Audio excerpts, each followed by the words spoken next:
So everybody, thanks so much for listening. If you're listening to us on one of the podcasting sites, like, subscribe, share. If you're listening to us on one of the 25 radio stations, greatly appreciate that as well. Definitely tell your friends and family that you are listening. Very grateful for the radio stations that keep us on and hopefully get on to more stations. That's the objective of the show in general, to get this out to as many people as possible, because we do have great interviews. We will have a great interview on today, and it will be talking about a book, and also talking, sorry, I flubbed for a second, people listening. We had a little flub up with the audio on the no one heard it, but I did. But regardless of that, we do have Roger Freeman on today. He has written a book called Erasing America: Broken Politics, Broken Country. I do want to talk about that, and also obviously what the heck has been going on with the election, what has been going on with the Trump transition, and everything else in the kitchen sink that's going on in American politics. Roger, you can find more about him on EOC Critic. I should say EO Critic. EOcritic.com, Yeah, short I for don't know. Equal Opportunity Critic. Yeah, I don't know why I said EOC Critic. I should have just said EO Critic. But anyways, regardless, Roger, thanks so much. I'm going to shut up and let you talk. You're very, very welcome. I'm happy to be here. I do have a burning question for you. You got it. Give it to me. Fire breathing Rob, do you really breathe fire? Where did that No, come from? so that came from a radio station, conservative station I call in Delaware, where most people that know my story, that have listened to the program before, will do a quick synopsis for people just joining in for the first time. I used to be very, very far to the left of Bernie Sanders, very leftist liberal, voted for Hillary Clinton, Oh, Barack Obama twice, you're voted killing me for here. I'm dying. voted for Joe Biden one time. And then this is the first time I voted for Republican in any kind of election, pretty much, but especially President of the United States with the vote of Donald J. Trump. I know I got a lot of hate for that, but regardless of that, I think that was, as far as the two people running, the best person to make the country great again, no pun intended. But that's kind of where it came from, me calling that conservative station in Delaware and also calling quite a few other shows. And they kind of ran with that I breathe fire when I was talking about liberal politics, liberal ideology. Okay, you're the dragon of the right now. Well, we'll see what happens. I'm glad that I've learned a lot, and we'll even start this out, Roger, and just get, before we get into the book, get your opinion on this. What took me, I should say, how I came over to the right side.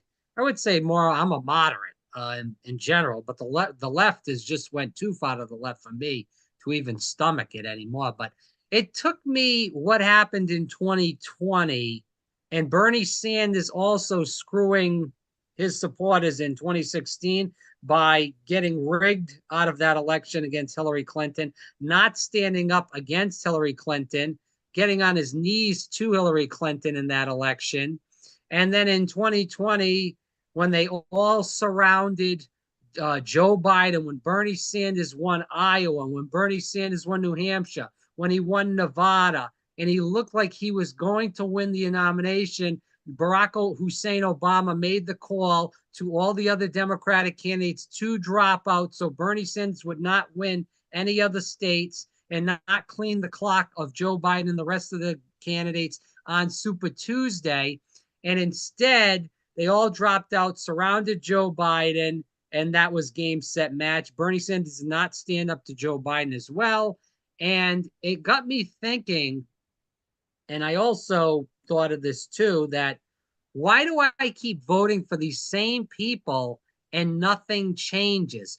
Why am I also voting for, and I don't know if you knew this, Roger, we got to be careful how we speak about this. When I got injured by the medical intervention of 2020, if you understand what I'm saying, with the VAX, we'll spell it out because we can't say it because we will get censored. I did get injured by that medical intervention. And due to that, that was also a thing that opened up my eyes, where The left was very much anti-freedom. They talk about freedom of choice with abortion, my body, my choice, but not for a medical intervention that was inserted in your body that God knows what's going on in my body and many other people's bodies. So the people on the right were the ones that were saying what I was going through when I had all these side effects, which some I'm still going through, was saying what I'm going through is real. And the people on the left said, get your third medical intervention, get your fourth medical intervention, or you should take Get one every antidepressants. 6 months. Yes. Yeah, get one every 6 months. So sorry to be long-winded, Raja, but it's really disgusting. And I had had enough. And you live in Florida as well as I do with Governor DeSantis, who I voted against him in 2018, who I voted against him in 2020 because I was still somewhat in the liberal hysteria, even though I was injured in I moved 2022. down here in 2020. Okay. So Ron DeSantis, who I did vote for in the presidential primary, in the Republican presidential primary, who is got some cojones to stand up and talk against the medical craziness that's been going on in our country, whether it's for that medical intervention, whether it's for the fluoride in the water, the list goes on and on. I am grateful that he's done some great things, especially on that aspect. You I'm going know, to let you speak because I get a little it occurs to rambling. me, Rob, that you and many like you, and I mean all disrespect, you have been tolerating and condoning reprehensible behavior. Right. Okay. Whether it's Bernie, whether it's Kamala, whether it's Obama, whether the list goes on and on. But I think what opened your eyes and opened many people's eyes is when Donald Trump asked repeatedly, are you better off now than you were 4 years ago? Well, Right. let's see. Do you feel safer in the streets? Is No. the border more secure? Is the price of gas cheaper?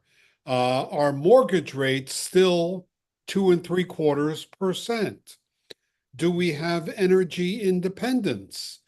Are we at war? Are there global hotspots? I can go on and on and on because in every single area, we are worse off now than we were when President Trump occupied the White House. And when it comes to foreign policy, Right. Biden is as wrong as anyone I've ever seen. Yeah. Now, listen, I agree with you, Raja. Like I said, the thing that I really helped me wake up was the medical intervention. And along with Trump and everything you stated, speaking about those issues, because they are important to the country, important to the world, and also the connection. I don't know if you can see behind me, but I do have the RFK Jr. Sign behind me. As a person that I would call myself a Kennedy Democrat back in the 60s. There We is no all were. My Kennedy Democrat. parents were. Yes. Right. There is no Kennedy Democrats anymore. That's like saying you're a Republican because the Democrats don't believe in cutting taxes. They're in for raising taxes. They are not in for freedom at all. I mean, we No, see it's the more censorship. government control through agency regulatory frameworks and without Congress passing a law, but the regulations coming from the executive branch offices. Yes. And that was the thing too. When RFK Jr. ran, I was still registered a Democrat. I was going to vote for RFK Jr. in the Democratic primary. And once they screwed RFK Jr. again, I was a Bernie guy. They screwed him twice. That was kind of the line for me. But then RFK Jr. and his stance on the medical intervention, his stance on health in general. This is a guy that I would love to see as president. When's the last time we had a president that was in really good shape, that, really looked like a man's man? Not in a damn long time. And a guy like RFK Jr. that, listen, I'm not a cultist, Roger. I'm not going to say that I agree with Donald J. Trump on every single issue. Oh, I I don't agree with agree him with on the him on majority. everything either. But one of the things you said hit home, as you know, during the introduction, and that is in order to vote for the right person at the right time, you don't have to like the candidate. You need to have a level of maturity that you could see past, do I like the person or not? That has nothing to do with voting for the right person to get the job done. And in the case of Kamala, I'm sure she's a very nice person. I would not invite her into my home. But the point is she capable of doing the job that needs to be done? And on every single answer, she had word salad, and she did not answer anything honestly or comprehensively. Meanwhile, Trump answered every single question honestly and comprehensively. Who are you going to vote for? And don't tell me it's a person that you like. They have a nice smile or they look good in a pantsuit. Well, that was the thing too. Again, RFK Jr. coming into the Trump fold, Trump bringing him into the cabinet, and hopefully having RFK really putting a dent into that big pharma complex that's Yes, really been ruining our country for years upon years on end. We talk about the military industrial complex in our country, which the is for pharma sure real complex. 100%. But we never really talk about until 2020, I feel like, the big pharma complex. I mean, we've seen what they've done with the medical interventions and the people injured due to that. We've seen what they've done even before that, Roger, with the opioid crisis. It's very funny how the Democrats forgot about the opioid crisis. Well, what I'd Yeah, like to know is, and I think you'd like to know is, who has been put in jail as a result of this? right. Has No one. anyone gone to jail? Nope. I don't No, think and so. they won't. They Yeah. won't because it's all about money and they're all in. Again, this is why it's very hard for me to identify with the Democratic Party. I am a registered Republican just to vote in the primaries in Florida. You need to be registered in the party to vote in the primary. I think it's important to do that. So it was one or the other with that matter. Right. So that's why I register Republican. But again, I feel like I'm very much in the middle because, again, as the Democrats are involved with the big pharma industrial complex, so are the Republicans.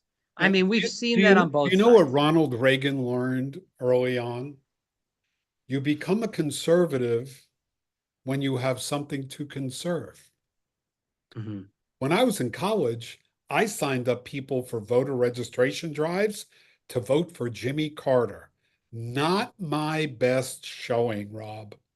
Matter of fact, if I can go back and erase it, I would. It was time poorly spent, and I wasn't the smartest fella back then in the 1970s. Okay. Mhm. I was a Democratic liberal, just like everybody else I knew. We also have to remember too, there's a lot of brainwashing done in the colleges. I did political science for one side of the major. I was a And, poli sci yeah, major, the worst 4 years I've right. ever spent in my life. Thank you, State University of New York.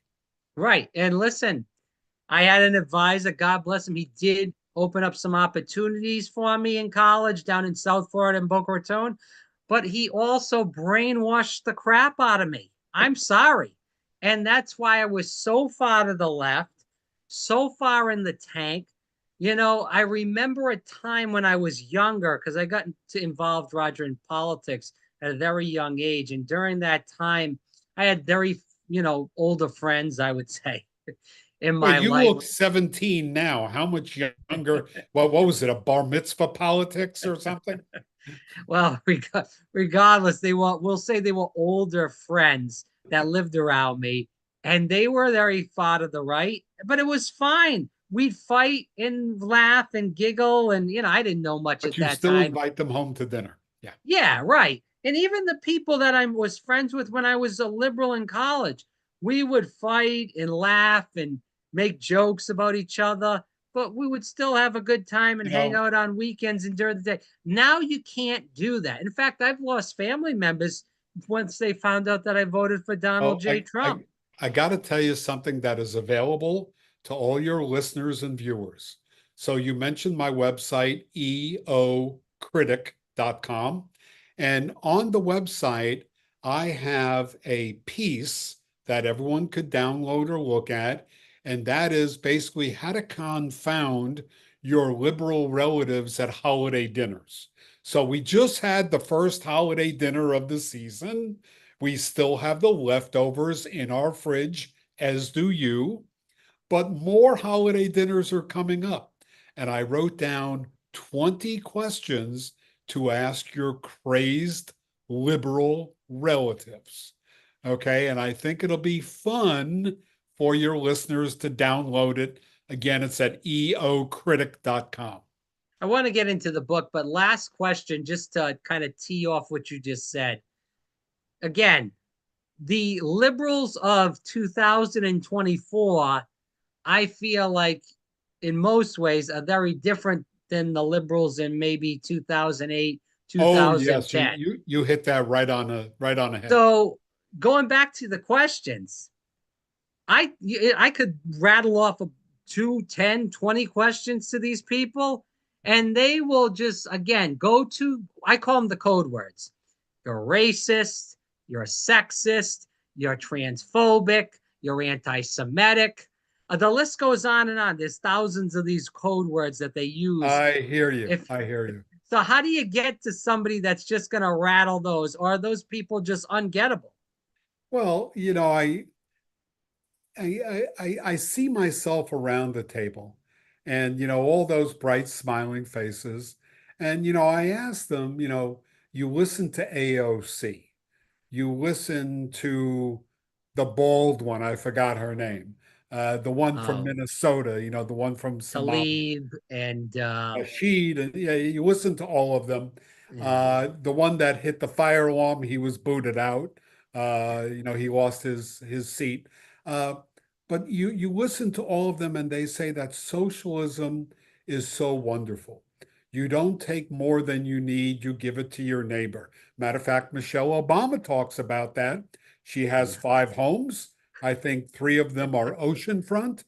She has a private airplane. I don't know that she's putting migrants in the empty seats or migrants in the empty rooms in her mansions. But, AOC, she pontificates how everyone is wrong and she is right. And remember, she got her start because she was handpicked by Bernie to be the poster girl of socialism. So I ask everyone seated around the table, with the cranberry sauce drooling down their beards, are you aware that Vladimir Lenin said that socialism is the path to communism? mm, And then I shut up and I look at them and they're all like, huh? They're clueless. They know nothing of history. They've never been taught civics. They've never been taught politics. right. Well, to be fair, they don't teach it in the schools anymore They for the don't teach it in majority the of schools. schools. And God forbid they'd open a book. They could take one of my books behind me. I got a couple. Okay. And they could actually learn for themselves rather than being Yeah, spoon fed what right. some liberal professors are teaching them. Okay. But I could rattle off 20 questions to these bright-eyed folks, and they're just like they don't know how to have a serious conversation or even a debate because and you've probably seen it on YouTube with Charlie Kirk or Ben Shapiro when they are debating leftists, when the leftists cannot refute their facts, they tend to do personal attacks. The Mm, latest one I saw was a leftist activist belittled Ben Shapiro's wife. I mean, really, personal attacks. Debate me on the facts. I'll do that any day of the week. right. I agree. And it's all, again, personal attacks or just, I call it the verbal diarrhea with the code words. Well And that's said. all they can do is just repeat. again, it's all about repeating what's on the TV, repeating what's on TikTok, Twitter, Instagram, the list goes on and on. It's truly Yeah. sad. But again, that's the dumbing down of the country. That's how the education system is taught now. That, Yeah. and especially during COVID now, we're seeing kids just not go to school anymore. It's almost like it's fine. Just don't go to school. This is the breaking down of America, the breaking down of the American family. I don't want to go too deep in that. I know we could really hammer away there for You're sure. right. You're But right. I do want to go into the book. Again, for people listening, Roger Friedman, it is eocritic.com, eocritic.com. Definitely check the website out. He is holding up the book. If you are watching this on one of the podcasting sites where you can view it, the book is Erasing America: Broken Politics, Broken Country. Again, Erasing America: Broken Politics, Broken Country. So, Roger, obviously, you told the audience that you went to a college, studied political science, such as I did as well. Is that how you really, got into politics? Did it start in college? Did it stop before that? That's a really good question. So I grew up, my dad was a Times Square entrepreneur. He owned a laundry and dry cleaning that he took over from his parents. They had one employee with a washboard. You remember what a washboard is? No, Okay. unfortunately. It's a wooden board with metal and a grate, and you rub the dirty laundry against it. It's one step up from a rock at a stream. Okay. And my dad was a Democrat. He worked 13 hours a day, 6 days a week, providing a better life for us. My mom passed away before I was a teenager. So I saw how hard he worked. And I remember him making me go to his store so he could keep an eye on me because, Rob, I wasn't the behavior whiz that I am now. So I had some issues. He wanted to keep an eye on me. But I always remembered New York City politics. It was on the front page of the Daily News and the New York Times, and I used to get that from my dad every weekend. The New York Times weighed around 6 pounds. Daily News weighed about a pound, and the bagels were 2 pounds. Okay. But I remember us talking politics and the Dow Jones Industrial Average over the dinner table, interspersed with lessons on acceptable behavior. That was kind of normal also. But when I went to college, I didn't know what the hell to study. And I think I studied political science because I didn't know what the hell to study. And then in the third year, I went on the Washington semester internship, where I actually interned in Congress. And I got close up with senators and congressmen and committees. And I got to tell you, I was so disillusioned.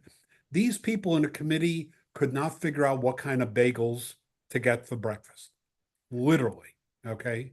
And I'm looking at this, and it was all horse trading. It wasn't what was best for the constituents. It was more, I'll vote for your bill if you scratch my back and vote for my bill. And I got so disillusioned. And then when I got out of college, I got a job with E.F. Hutton, a name many people are familiar with, kind of like a Merrill Lynch, if you will. And I stayed in the industry for 44 years, became a senior vice president of wealth management at Morgan Stanley, a senior investment management consultant at Smith Barney, and now I'm a managing director. Okay. So, wealth management has basically been my life, but I've always been interested in politics.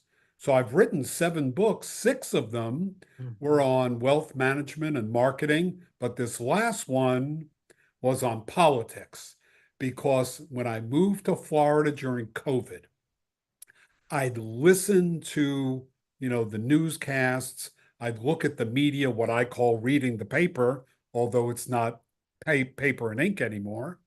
And I keep looking at these articles saying, how is it that the president is doing something unconstitutional? How is it that he's ignoring the Supreme Court? How is it that the Democrats can't get along with Democrats, the Republicans can't get along with Republicans. Our country is broken. Our politics is broken. And I started writing a one-page summary for my friends and family every Sunday. I called it the Sunday Memo. It was one page of all the hysterical nonsense that I saw going on in this country. And everyone seemed to like it. But then, Rob, the damnedest thing is, I found out I couldn't limit it to one page. There was too much nonsense. So it became 2,500 to 3,000 words. After I did 48 of them, my sister said, you know, you got the makings of a book. I'm like, son of a bitch, you're right. So the first 48 Sunday memos, by the way, I renamed it the Equal Opportunity Times, went to a better neighborhood. That became my book, Erasing America. I just penned this morning number 93. Is there another book? Maybe. It's a lot of work. Yeah. It is a lot of work to publish it and write it, of course, and get all the ideas sent Although in. number 8 And does sound good. It has a ring to it. right. So I kind of want to get a little deeper into the book, and I know we kind of went into a tangent at the beginning. So again, like I stated earlier, this will not be the only time you're on. We'll have you on again. Do want to talk about the wealth management aspect of your life. I think that's important. And I think we're at a stage where it's really important for that matter, because of the turmoil in the country. Happy And to talk about that because most people totally unprepared for any kind of retirement. And one of my favorite lines is God's delays are not God's denials. yeah, You may have wanted to retire at 65, and maybe it'll look more like 71. right. And That's again, depending on the financials that you have, could be also depending on when you retire. Some people don't ever want to retire and they have a job that they love and enjoy and it keeps them young and they do that and that's great. And some people want to retire or you know, travels. There's a Rob, lot of last different week I was aspects. at a big box store. It shall remain anonymous. I don't want to give it away. Mhm. And it was on a Sunday, and it was at around 6 p.m. And as I was checking out, I scanned all the people behind the registers to my left, to my right. They all must have been in their 60s and 70s.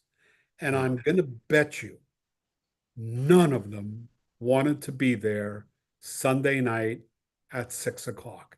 They Yeah. were there because they had no choice. Yeah, it's truly sad.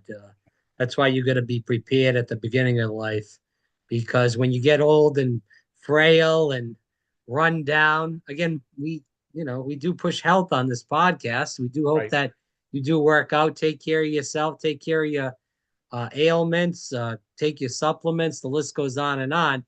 But again, when you're in your 70s, 80s, and 90s, you don't want to be at a grocery store or a Best Buy or wherever the heck it may At be. minimum wage. Yeah, at $15 an hour, just kind of passing through time and God willing, trying to make ends meet. It's Right. truly sad, but that's unfortunately the way the country is right now. But anyways, that's another topic for another time. I don't want I'll end up going down that other road, but let's stay on the highway here and finish off the interview again with the book Erasing America, Broken Politics, Broken Country. I want to talk about, and we've kind of touched on a lot of the liberal conservative aspect at the beginning of the interview. You told your story, I told my story as well about how we've come to the ideologies that we're at right now. How do we come together? Again, because I feel like there are people in the country that maybe are on the left, but they're not extremely far to the left with all the Black Lives Matter Maybe and the centrist. transgenderism. I don't They're have a problem with the centrist Democrats. Uh, right, that's what my dad was.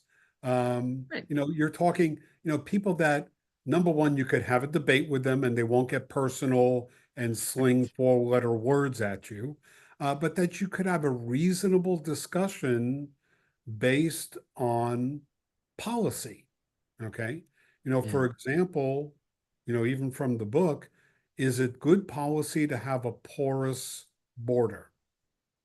I read No. in today's New York Post that there are 58,000 criminal illegals in New York City right now, and over 1,000 of them are gang members. And Yeah. none of them should be here. They never should have been allowed in the country. Yet they were received in on whatever kind of program or app or policy you might think of. And my question is, would a reasonable Democrat or Republican or independent think this was okay? You read about Aurora, Colorado, whole apartment complexes taken over by gang members. I don't think it's bullshit. I think these people were scared out of their wits and they don't want to leave their house to go to work or have their kids go to school. I get it. Yeah. Well, even seen in the 90s when the Clinton administration, we saw, again, whatever we think about Bill Clinton is par for the course. But I want to go to this because Bill Clinton did work with Newt Gingrich in the Republican Congress, and they did a great job on the debt and deficit during that Yes, time I frame. agree. Again, we'll never, at least I don't think so, we'll never in my lifetime have that kind of bipartisanship. Again, you don't have to think Bill Clinton is Jesus Christ. You don't have to think Donald Trump is Jesus Christ. I hope that you, whether you like either one of them, you hope that you don't think that they're Jesus Christ. I Because just again, hope that he does the job he was elected to do and then let right. him ride off into the sunset. I'll be a happy camper.